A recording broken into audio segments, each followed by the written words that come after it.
નવનિયુક્ત ભાજપ પ્રદેશ પ્રમુખ જગદીશ વિશ્વકર્માએ સંભાળ્યો પદભાર, કહ્યું મારા કાર્યકર્તા મારી સાચી ઓળખ.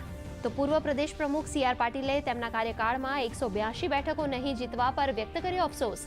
આગામી વિધાનસભામાં તમામ બેઠકો પર ભગવો લહેરાવવાનો વ્યક્ત કર્યો સંકલ્પ.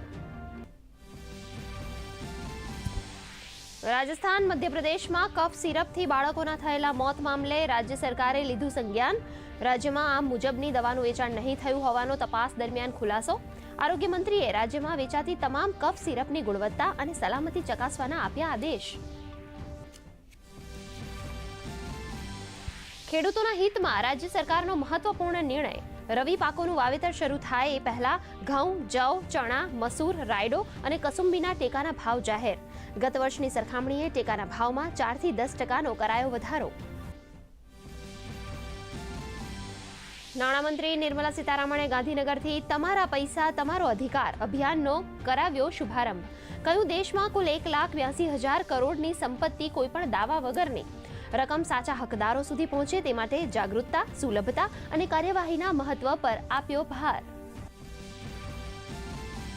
દેશભરની 1,000 સરકારી આઈટીઆઈ સંસ્થાઓને અપગ્રેડ કરવાના હેતુથી પીએમ સેતુ યોજનાનો આજથી શુભારંભ.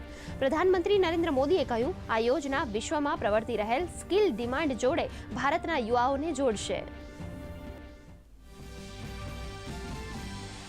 સુરતમાં ચંદી પડવાના તહેવાર પહેલા અખાદ્ય ઘારી વેચાતા એકમો સામે ફૂડ એન્ડ ડ્રગ્સ વિભાગની તવાઈ.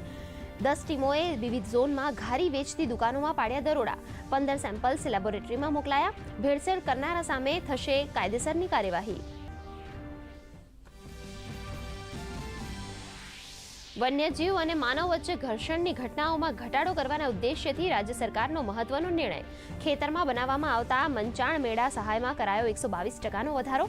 તો કુવાની ફરતે પેરાપેટ વોલ માટે મળશે 40% સુધીની વધુ સહાય. અરબ સાગરમાં સર્જાયેલું ચક્રવાત શક્તિ વધુ તીવ્ર બન્યું. ગુજરાત પર વાવાઝોડાની જોવા મળશે સામાન્ય અસર.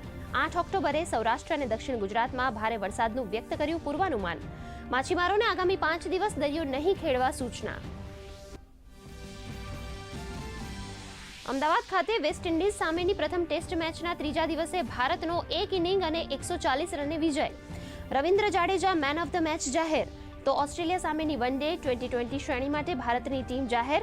રોહિત શર્માને સ્થાને શુભમન ગિલ ભારતીય વન ડે ટીમના કેપ્ટન.